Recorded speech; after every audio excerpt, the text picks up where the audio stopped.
Ty si môj milovaný syn, tebe mám za dobro. Počuli sme slovo Pána. Chvála tebe, Kriste. Teraz budeme prosiť nebesia, aby sa prihovárali za svätú Elišku. Budeme hovoriť, oroduj za nás. Svätá Mária, Matka Božia. Oroduj za nás. Svätý Ján Krstiteľ. Oroduj za nás. Svätý Jozef. Oroduj za nás. Svätý Peter a Pavol. Oroduj za nás. Svätá Eliška. Oroduj za nás. Svätí anjeli strážcovia. Oroduj za nás. Všetci Boží svätí a svätá.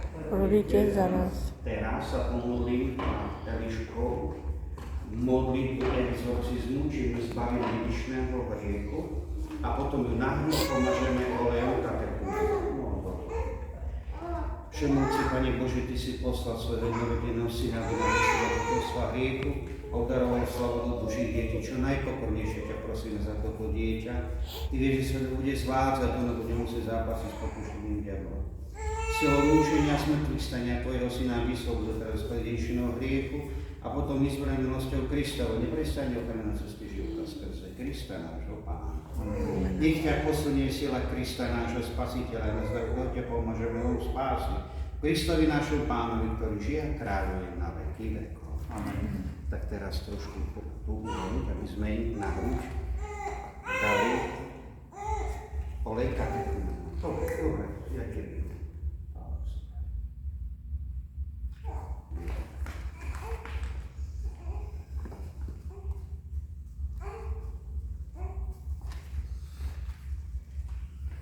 Modlíme sa, milovaní bratia a sestry, Bohu, aby daroval tomu nový život z vody a z Ducha Svätého.